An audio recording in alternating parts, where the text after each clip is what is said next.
What is up?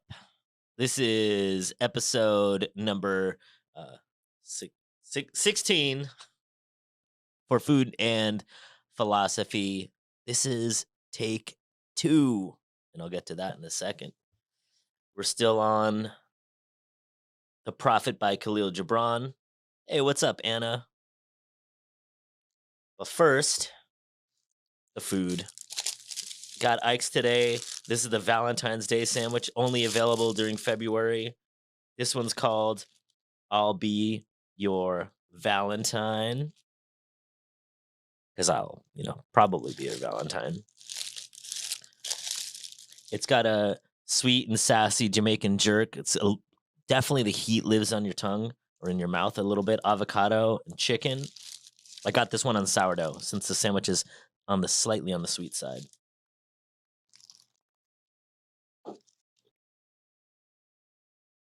This is in my personal top 10 of sandwiches. I'm going to eat this one or the vegetarian one every time I go to Ike's during the month of February. In fact, I literally had this sandwich for dinner last night. If you watch me on my social feeds, you would have saw that. Follow me everywhere at Ike Shehadeh on every single thing. All right, one more bite. I love you too, Emma. All right. So, the reason why I said this is episode 16, take 2, is because I already filmed this episode. I already filmed this episode and a couple other episodes already.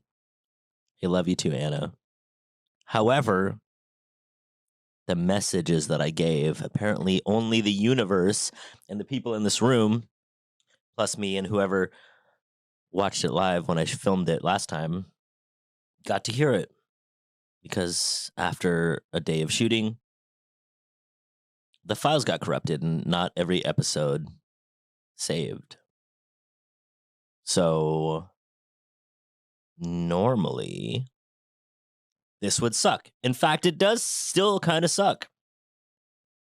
I got stuff to do. I was not going to be where my studio is today for a month. And so I had two choices to make. One, not have an episode drop every week and be like, F it, I'll come back. And then we'll restart whenever the episodes ran out. Or two, do whatever it takes to make sure that I put out one episode a week. And so here, the fact that I'm here right now and that you're even going to listen to this one on time, as agreed with myself, is because I took the latter. And sure, I could be doing other things, and sure, I wasn't going to be here. But what is it that you would like when stuff happens? Stephen Pressfield in The War of Art talks about resistance. When things get in your way, does it actually stop you? Or do you move through it? Do you do what it takes? Or do you let the excuses be a real reason to not do what you said? And another way to look at it too, besides that, because we can look at it from a whole bunch of perspectives. From one perspective, yes, this sucks, and it's a bummer. I had some great freaking content. It was great. It was an amazing episode. Obviously, I mean, it was me, right? It was a great episode, and some stuff came out of me that is probably never going to come out of me again. Like, I don't even know how to replicate it. I was attempting to go back through my notes, to go back through what I was talking about and recreate this, but there's no way that I'm going to be able to recreate this. I have some notes, so those will likely be the same, but what's going to come out of me is going to be way different than what it was before. But changing the perspective, and what benefit do I get out of doing this? Again, a second time. What benefit do I get out of the files, me doing some work, and then having to come back and redoing my work? Because likely this has happened to you many times in your life. What benefits are there to that? One of the benefits is I get a redo. How often do we get a redo in our lives to do things differently? That's a benefit, and we'll see how the redo goes. Another benefit is I get to talk about these same subjects. This is one of this is my top 3 favorite books of all time. I get to spend an extra few hours on this book that I normally wouldn't. I get to go through these chapters again when I likely wouldn't get back to these chapters for another year or so, maybe 6 months. But I get to do them again now. I get to re-perspective myself, go back and re-perspectivize, I don't know, have a new perspective on something that I literally just formed opinions on again just a few short days ago. There's lots of things I can keep going down in perspective. So the moral of this talk right now, before we start, is where have some kind of sabotage from the world or some things that you didn't want to have happen or some kind of tragic thing that happened actually from a different perspective was a benefit to you. One way to get to that is just ask yourself, what benefit did this have for me? And the answer is never none. It's never, there's no benefit. There's always a benefit to everything, no exceptions ever. Uh-oh, I just got canceled. All right. So back to the prophet. That's my Twitter talk for today. And the weaver said, "Speak to us of clothes." And he answered, "Your clothes conceal much of your beauty, yet they hide not the unbeautiful. And though you seek in garments the freedom of privacy, you may find in them a harness and a chain. Would that you could meet the sun and the wind, and more of your skin and less of your raiment? For the breath of life is in the sunlight, and the hand of life is in the wind. Some of you say, it is the north wind who has woven the clothes we wear. And I say, aye, it was the north wind. But shame was his loom, and softening of the sinews was his thread.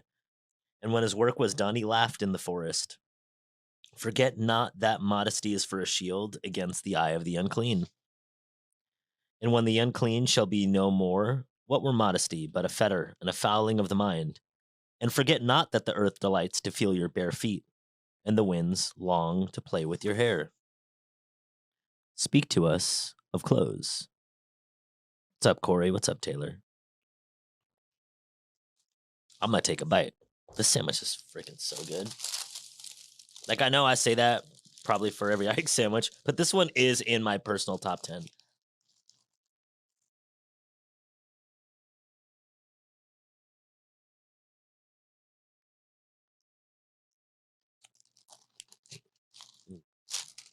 Your clothes conceal much of your beauty, yet they hide not the unbeautiful.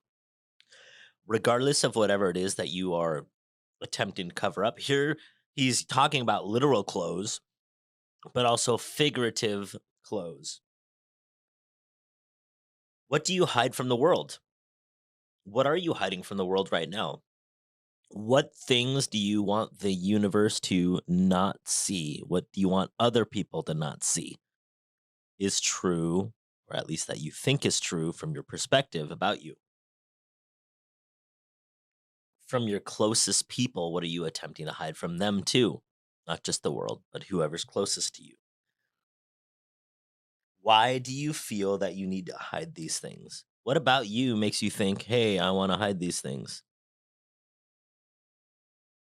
What about the ideas that you made up about yourself or the world makes you want to hide these things? The world itself is more free to be enjoyed when you bare yourself, like literally and figuratively, to be seen by all of humanity, all its inhabitants, for your all, for exactly who you are. Literally, just before I went on, had a conversation with somebody about things I've been posting in my story with these guys right here. And lately, I've been embracing past my past self, a lot more. And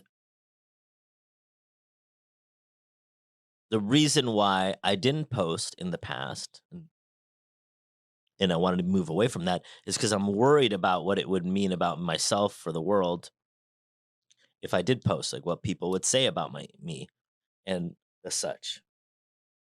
But the world doesn't want to see a curated version of yourself, which is basically what most social media is. It's us curated. It wants to see us unfeathered. It wants to see us bare. It wants to see us naked. So why is it that you're not doing that? What are the reasons? The world and every single person in it, especially those that are closest to you, wants you to be as bare, again, as unfettered as you possibly can be. They want that from you. In fact, you likely will never get feedback to stop being authentic. Has anybody ever told you, hey, stop being authentic? Stop being exactly who you are? No, likely when you're getting feedback from other humans is because you're doing things that are out of alignment with yourself, but you're pawning them as yourself. You're showing it as, hey, look, this is me. It's a mannequin or a mask of you. The world and the people closest to you wants you naked, wants you to be exactly how you are and taken exactly how you are. In fact, how can you be taken for exactly who you are if you don't show that? The world wants you, not this mask or this costume that you're wearing. It wants you. And one final thing about this: imagine going out and wearing your costume, wearing your mask, whatever metaphor fits better for you, and then you're out there and you're being what you think other people want to be, or be what you think society wants to see.